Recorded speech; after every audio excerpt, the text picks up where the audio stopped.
What is up, guys? Welcome back. Evo is over. You can find some of the Guam players' games on this YouTube channel. But now we are going to go back to some Magic. M14 is released. A lot of ideas out there. Um, I don't know how much I'm really going to play or be serious about M14 while things like bant hexproof are going to run rampant. So probably going to stick away from traditional control decks and just look at some fun ideas, like some cheap affordable ideas, that you could probably play and mess around with. More rogue type decks that may or may not do well, uh, but are definitely interesting, and you probably won't see them around a lot. So it definitely gives you an angle of attack that people aren't prepared for. So what we got here is a mono black control list, um, but it's a little different. Basically, this deck, what it wants to do is stall really early in the game and build incremental advantage out of cards like Bubbling Cauldron and Trading Post, and yeah, it's just a fun little deck. So let me show you what we got going on. We got 24 lands, 20 swamps, and 4 Mutavaults. Mutavault is a reprint of a very popular card, um, one of the best man lands ever created. Um, and our game plan is kind of just stall it till the late game so we can just swing in with an unanswered Mutavault and bump in a variety of ways, and I'll show you some of those. Um, at the 1 drop, all we have is 1 Tragic Slip and then 4 Festering Newts. And the Newt is kind of simple. It's just a 1/1 creature. When it dies, target creature and opponent control gets -1/-1. But what's cool is if we have a Bog Brew Witch on the board, then that creature gets -4 instead, which is kind of interesting, but still not that great of an effect, right? At the 2 drop spot, we have a couple of cards. We have Sign in Blood to kind of clear out our draws. We have Doom Blade, which is probably one of the best black removal spells available. Although it does, have problems against other black creatures, right? We have 2 Devour Flesh, and we have this new addition, which is Bubbling Cauldron. So what it does is you pay 1 and sacrifice it, you gain 4 life. Or sacrifice a creature, you gain 4 life. So, we can sack a Festering Newt, do -1/-1 to a creature, and get 4 life, or we can chump block with something, sack it and gain 4 life. That's kind of cool, right? But what's even cooler is if we sacrifice a creature named Festering Newt, each opponent loses 4 life, and then we gain that life. So that is a pretty powerful effect. It's kind of cool. And we also have 2 Ratchet Bombs that we just put in there. This could probably be something else, but I wanted some artifacts. At the 3 drop spot, we have 4 Vampire Nighthawks to kind of stall against aggro. And we have 1 Liliana of the Veil in the main. And then we have 2 Bog Brew Witch. And then what the Witch does is we pay 2 and tap her, search for a card named Festering Newt or Bubbling Cauldron, and put it into play tapped. So that is how we start um, our recursive engine. So, and remember, when this is in play, then the Newts give -4. Now, this little synergy between these 3 cards may seem pretty simple and kind of janky at best, but we're going to go through a couple more cards and we'll show you why it's very powerful. Um, at the 4 drop spot, we have 2 Desecration Demons, which is just kind of one of our finishers, our endgame finishers, even though they're not the craziest. We got 3 Mutilates, and then we have 3 Trading Posts. And this is the reason why I think the engine of Bog Brew Witch, Cauldron, and Festering Newt really is powerful. Because Trading Post is such a good utility card, it can do so many things. It can gain us 4 life. We could put a token into play, and we can sack that token to Bubbling Cauldron. We can sack a creature and we bring back an artifact. So for us, the only artifacts are Bubbling Cauldron and Ratchet Bomb. Or we can sack an artifact and draw a card. So all of those are pretty. There's a small incremental advantage to be built there. And that said, we probably actually want to put a couple more artifacts into play. A couple of artifacts that we should think about playing, and I'll just toss them up real quick, is Volatile Rig. But it's just the cost is kind of expensive. Other things we could look at are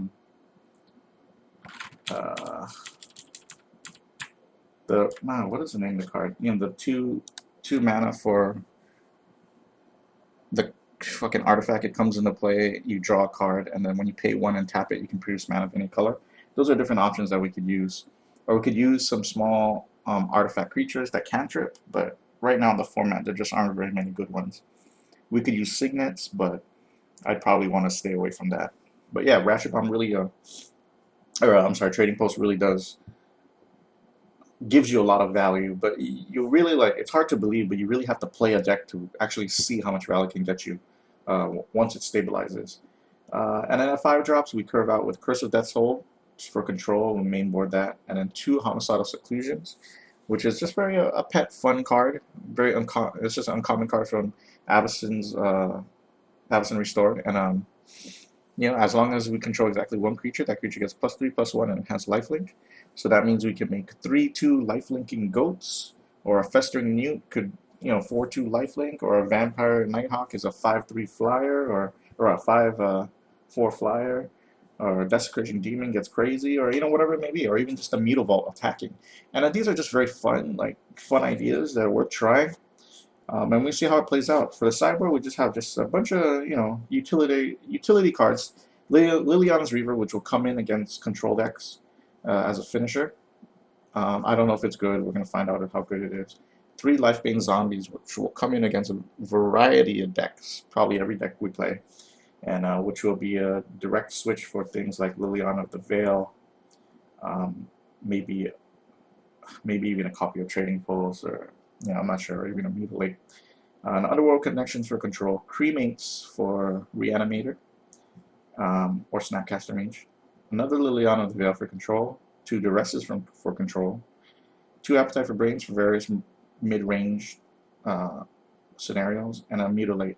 We probably should be looking at things like Pithing Needle, but you know, we just want to test and see how it's going to play out. So I'm going to connect here, and let's find ourselves a standard game. No standard, no. Alright, what do we got here? Luna, are you ready to play? Sure. Oops, do we save the deck? Oh,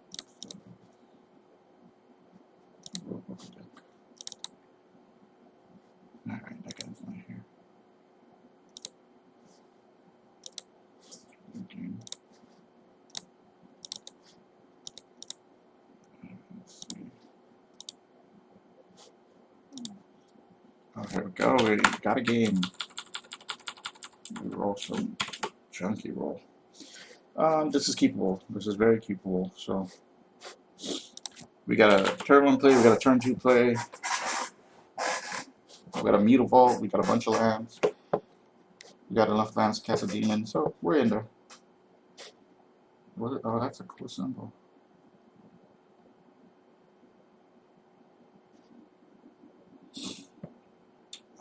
Let's see. So he's coming out of the gate, storming. Maybe he's running the that one enchantment. I'm not sure. So here we go. We got the newt. That's you know, I'm talking about the red enchantment, Burning Earth or something. That could be a problem for a lot of control decks or decks in the future. So it's nice that we're playing mostly swamps, because we will be able to deal with this. He's looking at the card, reading it, not sure what it does. So this is good. Professor Igni is actually very good against aggressive strategies, because they can't just burn him out. You know what I mean? I guess they could pillar, right? They could pillar, but I doubt it. Okay, another noble. So he can't attack, because we'll trade, and I will kill the other one. But he could pillar, and that, my friends, is the worst possible outcome of things to happen. But luckily, that is why a card like Ratchet Bomb is worthwhile.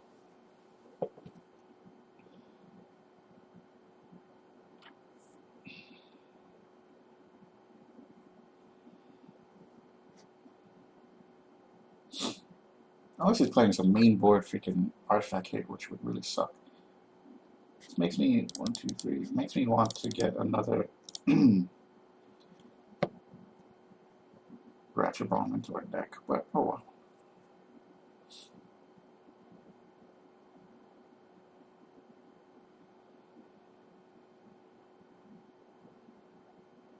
Why is this guy got?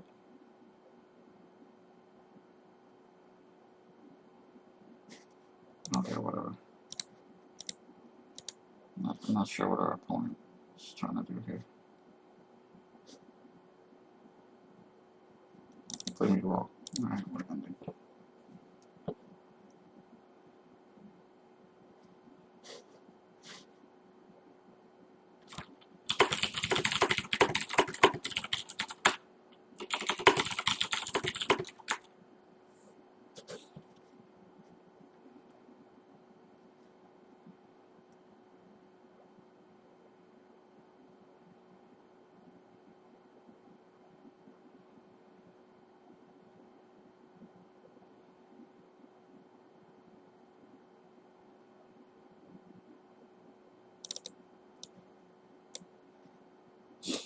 I'll clear the board out here.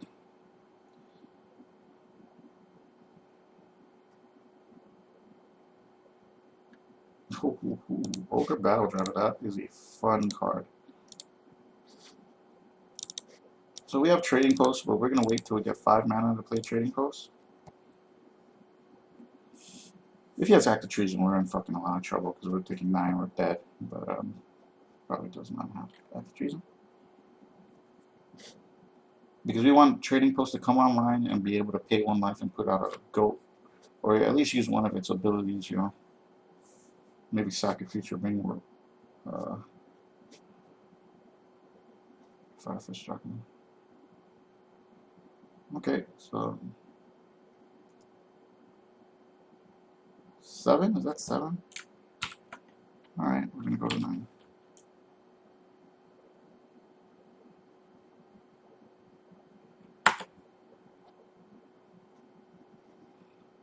Oh wait.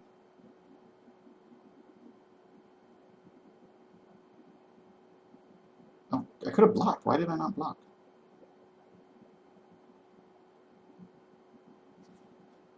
I'm kind of. Why did I not block? Nah, that's stupid of me. Big mistake, big mistake. Okay. Trading Post. Now we gotta make some blocks. So. Oops.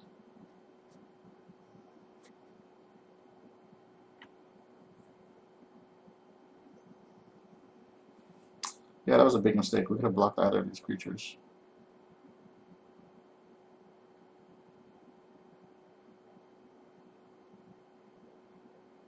Like, it would have been a question of what he had in his hand at that point, but oh well. Misplay. That was a big misplay.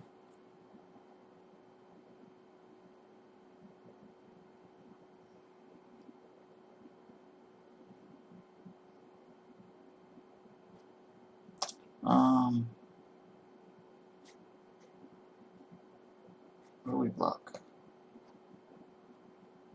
I think we blocked that.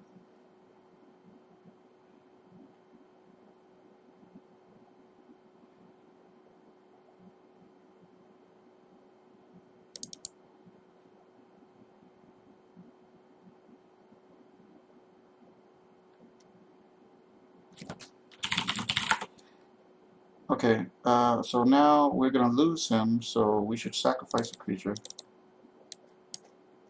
Bring this.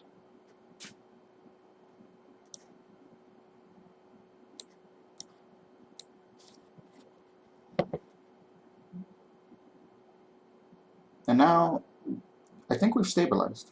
So, we'll see. Let's see what we can do here. Oh, another demon. That's big for us. So, we are going to show him Ratchet Bomb first. We'll tick it up to add a counter. Keep it at 1 for a while. Let's go with demon. Now, let's see what this guy wants to do. That's a good, tough deck. I think I definitely want 4 demons. Maybe we can change some of the rest of the way the deck works. But now we really need to draw cards, so we can discard some of these swamps to give us some life. And we're going to need to do that. So, swinging with the striker. He could have a mortars, but it doesn't bother me. So we're going to take that. 2 damage is nothing.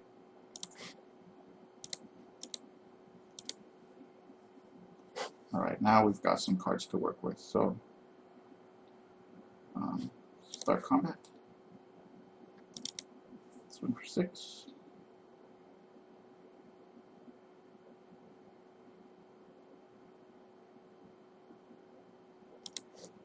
Okay, now what do we do? I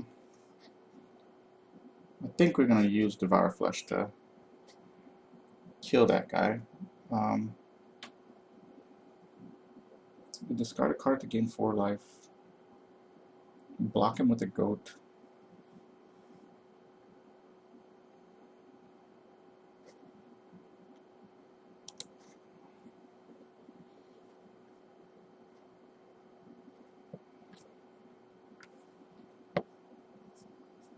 Now we'll see what happens here.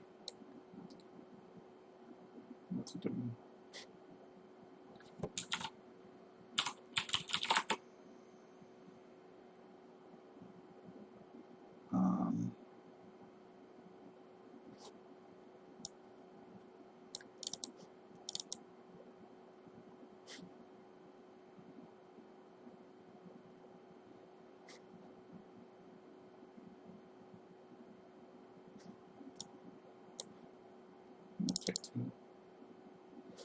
Take this up. I'll discard a card. Gain 4 life.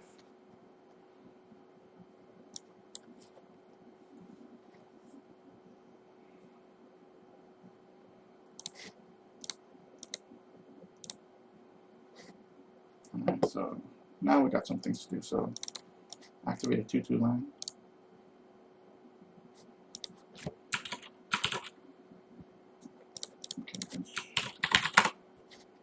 Start combat. Swing. That is at 15, so we took 8, so that's 7, right? No, 6, okay, 7. Second main. I'm gonna end for now.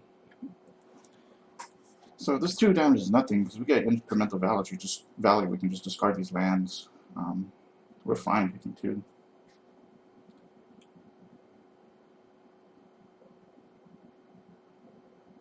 Okay. Add a counter. Okay, we will go to 3.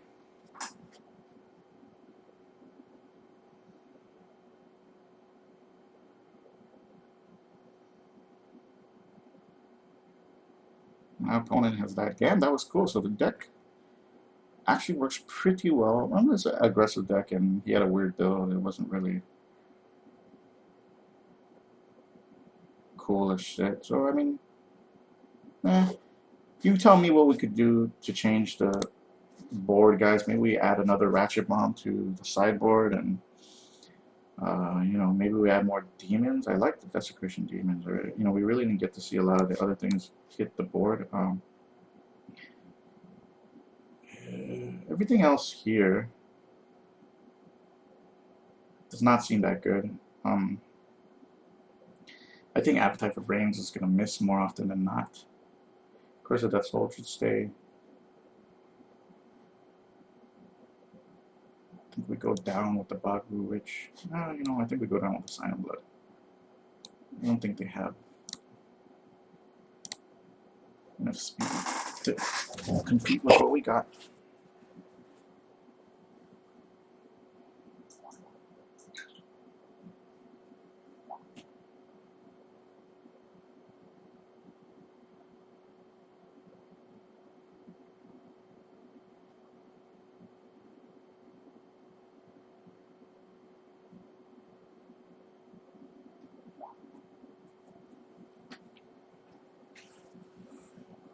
So I don't know. I mean, do we have enough in the main board to deal with aggro? I'm unsure. This is a bad hand. You know, we are on the draw. I think we'll just go keep it. I mean, we have cards that we can play.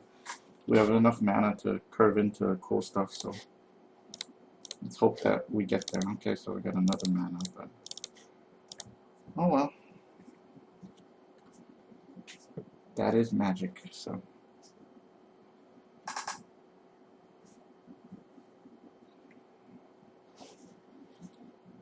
Maybe our opponent's very angry that we got a Festering Muse in here.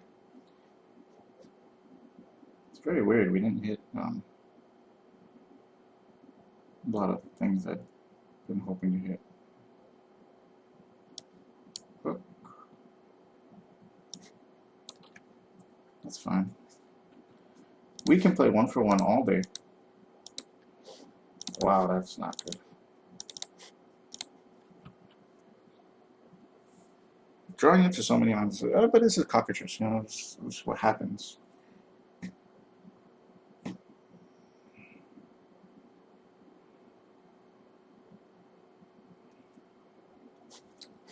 Opponent is scared. We can trade 1-for-1 with the Noble any day, it's fine. We don't want him to get too big.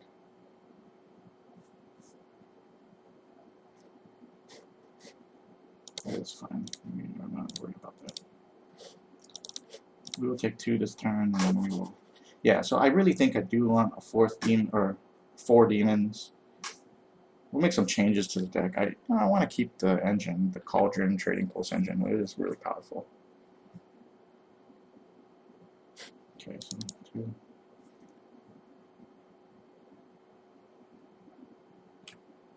I mean, once we hit Homicidal Seclusion, it's I mean, it's going to be pretty much. It's going to be a problem for our opponent because we can go Seclusion next turn into Trading Post, and then it's not fun for our opponent at all. So that's pretty much ideal, I guess.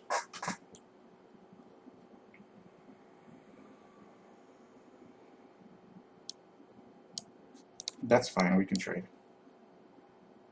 Let him burn his mortars on it.